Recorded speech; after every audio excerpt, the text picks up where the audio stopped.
ನಿಮ್ಮ ಪಾರ್ಟ್ನರ್ ತಪ್ಪು ಮಾಡ್ಬಿಟ್ಟಾಗ ಅವರಿಗೆ ಮತ್ತೆ ಸೆಕೆಂಡ್ ಚಾನ್ಸ್ ಕೊಡ್ಬೇಕಾ ನಿಮ್ಮ ಜೀವನದಲ್ಲಿ ಅಂತ ನಿಮಗೆ ತುಂಬಾ ಕನ್ಫ್ಯೂಷನ್ಸ್ ಇರುತ್ತೆ. ಯಾವ ಟೈಮಲ್ಲಿ ಅವ್ರಿಗೆ ಸೆಕೆಂಡ್ ಚಾನ್ಸ್ ಕೊಡಬೇಕು ಅಥವಾ ಯಾವ ವಿಚಾರಗಳಲ್ಲಿ ಅವರನ್ನು ನಾವು ಒಪ್ಕೋಬೇಕಾಗತ್ತೆ ಅಂತ ನಿಮಗೆ ಡೌಟ್ಸ್ ಇದೆ, ಇವತ್ತಿನ ವಿಡಿಯೋ ನಿಮಗೋಸ್ಕರ.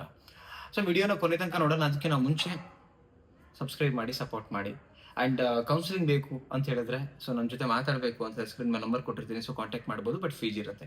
ವಿಡಿಯೋ ಕೊನೆ ತನಕ ನೋಡಿದ್ರೆ ನೀವೇನು ಕ್ಲಾರಿಟಿ ಬೇಕು ಅಂತ ಅನ್ಕೊಳ್ತಾ ಇದ್ದೀರಿ, ಸಿಗ್ತಾ ಹೋಗುತ್ತೆ. ಫಸ್ಟ್ ಪಾಯಿಂಟ್, ಯಾವಾಗ ಅವರನ್ನು ನಾವು ಒಪ್ಕೋಬೇಕು ಅಥವಾ ಕ್ಷಮಿಸಬೇಕು ಅಂದರೆ ಅವರು ತಪ್ಪು ಒಪ್ಕೊಂಡಾಗ. ಸೊ ತಪ್ಪು ಒಪ್ಕೊಳ್ಳೋದು ಅಂದರೆ ಏನು, ಇದ್ರ ಬಗ್ಗೆ ನೋಡ್ತಾ ಹೋಗೋಣ. ಅಂದರೆ ಬ್ಲೇಮ್ ಮಾಡಿದೆ ಇನ್ನೊಬ್ಬರ ಮೇಲೆ, ನಾನಾಗೆ ಅದಾಗಲಿಲ್ಲ, ಅದು ಅವರಿಂದ ತಪ್ಪಾಗೋಯ್ತು, ಇವರಿಂದ ತಪ್ಪಾಗೋಯ್ತು, ಅಥವಾ ನೀನು ಮಾಡಿದಕ್ಕೆ ನಾನು ಹಂಗೆ ಮಾಡಿದೆ ಅಂತ ಬ್ಲೇಮ್ ಮಾಡ್ದಿರಾ ಸೆಲ್ಫ್ ಆಗಿ ಎಸ್ ನಾನೇ ತಪ್ಪು ಮಾಡಿದೆ, ನಾನು ತಪ್ಪಾಗಿ ಹೋಗಿದೆ, ಐಮ್ ಸಾರಿ ಅಂತ ಹೇಳಿ ಅವರು ಅವ್ರ ಮನಸ್ಸಾರೆ ಒಪ್ಕೋಬೇಕು. ಆವಾಗ ಅವ್ರನ್ನ ಎಕ್ಸ್ಕ್ಯೂಸ್ ಮಾಡಬಹುದು. ಸೆಕೆಂಡ್, ಅದೇ ಪಾಯಿಂಟಲ್ಲಿ ಸೆಕೆಂಡ್ ಏನಂತಂದ್ರೆ ಸಬ್ ಟಿಪ್ಸು, ಜಸ್ಟಿಫೈ ಮಾಡಿದೆ ಅಂದ್ರೆ ಲೈಕ್ ವಾದ ಮಾಡಕ್ ಶುರು ಮಾಡ್ತಾರೆ.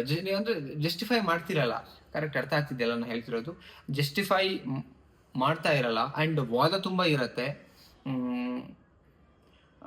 ವಾದ ಜೊತೆಗೆ ಏನಂತ ಹೇಳಿದ್ರೆ ಒಪ್ಕೊಳ್ಳುವಂತ ಮನಸ್ಥಿತಿನೂ ಇರುತ್ತಲ್ಲ, ಆವಾಗ ನೀವು ಅವರಿಗೆ ಚಾನ್ಸ್ ಕೊಡಬಹುದು. ಅಂದ್ರೆ ತುಂಬಾ ವಾದ ಕಡಿಮೆ ಮಾಡ್ತಾರೆ, ವಾದ ಲಿಟಲ್ ಬಿಟ್ ಇದ್ರೂನುವೆ ಅದನ್ನ ಹೇಳ್ಕೊಳಕ್ಕಾಗ್ದಿರ ತಪ್ಪು ಮಾಡಿದ ಗಿಲ್ಟ್ ಕಾಡ್ತಿರುತ್ತಲ್ಲ, ಅವಾಗ ಒಪ್ಕೊಳ್ಳಿ. ಅಂಡ್ ಥರ್ಡ್ ಏನಂತ ಹೇಳಿದ್ರೆ, ನನ್ನ ತಪ್ಪು ಅಂತ ಅಕ್ಸೆಪ್ಟ್ ಮಾಡಿದಾಗ ಅವರು 100% ಒಪ್ಕೊಬೇಕು, ನಂದೇ ತಪ್ಪು ನಾನೇ ಮಾಡಿದ್ದೀನಿ ಅಂತ ಹೇಳಿ ಹೇಳಿದಾಗ ನೀವು ಒಪ್ಕೊಳ್ಳುವಂಥ ಸಾಧ್ಯತೆಗಳು ತುಂಬಾ ಇರುತ್ತೆ. ಅಂಡ್ ಫೈನಲಿ, ನಿಮ್ಮ ರಿಲೇಶನ್ಶಿಪ್ ಬಗ್ಗೆ ಒಂದು ರೆಸ್ಪಾನ್ಸಿಬಿಲಿಟಿ ತಗೊಳ್ತಾರಲ್ಲ ಅವರು, ಆ ರೆಸ್ಪಾನ್ಸಿಬಿಲಿಟಿ ತಗೊಂಡಾಗ ಅವರಲ್ಲಿ ಬದಲಾವಣೆ ಕಾಣ್ತಿರುತ್ತೆ ನಿಮಗೆ. ಎಸ್, ನಿಮ್ಮ ರಿಲೇಶನ್ಶಿಪ್ ಅಲ್ಲಿ ಮದುವೆನಾಗಿರ್ತೀರಾ, ನಿಮ್ಮ ಬಗ್ಗೆ ರೆಸ್ಪಾನ್ಸ್ ತಗೋತಾರೆ ಅಂಡ್ ಲೈಫ್ ಬಗ್ಗೆ ರೆಸ್ಪಾನ್ಸ್ ತಗೋತಾರೆ, ಎಲ್ಲಾನು ಕೂಡ ಒಂದು ಜವಾಬ್ದಾರಿಯಾಗಿ ಇಟ್ಕೊಳ್ತಾರಲ್ಲ, ಅವಾಗ ಅವ್ರಿಗೆ ಒಂದು ಚಾನ್ಸ್ ಕೊಡಿ. ನೆಕ್ಸ್ಟು, ತಪ್ಪು ಮತ್ತೆ ರಿಪೀಟ್ ಆಗಲ್ಲ ಅನ್ನೋ ಪ್ರೂಫ್ ಇದ್ದಾಗ, ನಿಮ್ಮಲ್ಲಿ ಅವ್ರು ಮತ್ತೆ ತಪ್ಪು ಮಾಡಲ್ಲ ಅನ್ನೋ ಒಂದು ಪ್ರೂಫ್ ಸಿಗ್ತಾ ಇರತ್ತೆ, ಅವಾಗ ಈಗೇನು ಅವ್ರಿಗೆ ಚಾನ್ಸ್ ಕೊಡ್ಬೋದು. ಏನಕ್ಕೆ ಅಂದರೆ, ತಪ್ಪು ಮಾಡೋದು ಸಹಜ ಮನುಷ್ಯ, ಬಟ್ ಚಾನ್ಸ್ ಕೊಡಬೇಕು ಅಂತ ಹೇಳಿದ್ರೆ ಕೆಲವು ವಿಚಾರಗಳನ್ನ ನೋಡ್ಬೇಕಾಗತ್ತೆ. ಓಕೆ, ಅದರಲ್ಲಿ ನೋಡಿ, ಬಿಹೇವಿಯರ್ ಚೇಂಜ್ ಕಾಣಿಸ್ದಾಗ ಅವ್ರ ಬಿಹೇವಿಯರ್ ಕಂಪ್ಲೀಟ್ಲಿ ನಿಮಗೆ ಎಸ್ ಅಗ್ರಿ ಅಂತ ಅನಿಸ್ಬೇಕು. ಮೊದಲಿನಾಗಿಲ್ಲ, ಇವ್ರಿಗೆ ಬದಲಾಗಿದ್ದಾರೆ, ನಮ್ಮ ಪ್ರೀತಿ ಏನಿದೆ ಅದ್ರೊಟ್ಟಿಗಿದ್ದಾರೆ ಕರೆಕ್ಟಾಗಿ, ಬೇರೆ ಮತ್ತೆ ತಪ್ಪು ಮಾಡ್ತಾ ಇಲ್ಲ ಅಂಡ್ ತುಂಬಾ ಇವರು ಮಾತಲ್ಲಿ ಹೇಳೋದಕ್ಕಿಂತ ನಡವಳಿಕೆಯಲ್ಲಿ ತೋರಿಸಿದ್ದಾರೆ ಅಂತ ನಿಮಗೆ ಗೊತ್ತಾದ್ರೆ ಡೆಫಿನೆಟ್ಲಿ. ಅಂಡ್ ಕನ್ಸಿಸ್ಟೆನ್ಸಿ ಇದ್ದಾಗ, ಯಾವತ್ತೋ ಒಂದು ದಿನ ಅವರು ಚೇಂಜಸ್ ಕಾಣ್ದೆ ಅಲ್ಲ, ಆಲ್ವೇಸ್ ಬೈ ಹಾರ್ಟ್ಲಿ ಅವ್ರು ಚೇಂಜಸ್ ಆಗ್ತಾ ಹೋಗಿದ್ದಾರೆ ನಮಗೋಸ್ಕರ ಅಂತ ಅನ್ಸಿದ್ರೆ, ಅವಾಗ ಅವರಿಗೆ ಅಗೇನ್ ನಿಮ್ಮ ರಿಲೇಶನ್ಶಿಪ್ ಅಲ್ಲಿ ಮತ್ತೊಂದು ಅವಕಾಶನ ಕೊಡಬಹುದು. ನೆಕ್ಸ್ಟ್ ಪಾಯಿಂಟ್ ಏನಂತ ಹೇಳಿದ್ರೆ, ಅವರು ನಿಮ್ಮ ಪೇನ್ ಅರ್ಥ ಮಾಡ್ಕೊಂಡಾಗ ಆವಾಗ ಕೊಡ್ಬೇಕಾಗತ್ತೆ. ಪೇನ್ ಮೀನ್ಸ್ ಮತ್ತೆ ಅದೇ ಪೇನ್ ಕೊಡಲ್ಲ ಅಂತ ಕೇರ್ ತೋರಿಸುವಂತ ಬುದ್ಧಿ ಇರುತ್ತಲ್ಲ.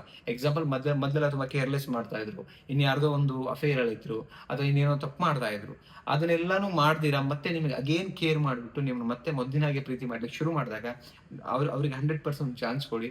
ಬಿಕಾಸ್ ಅವರಿಗೆ ಅವ್ರು ಮಾಡಿರ್ತಕ್ಕಂಥ ತಪ್ಪರ್ಥ ಆಗಿ ನಿಮ್ಮ ಒಟ್ಟಿಗೆ ಇರೋಷ್ಟು ಜನ ಖುಷಿಯಾಗಿರ್ಬೇಕಂತ ಬಯಸ್ತಾ ಇರ್ತಾರೆ, ಅಂತ ಚಾನ್ಸ್ ಕೊಡಿ.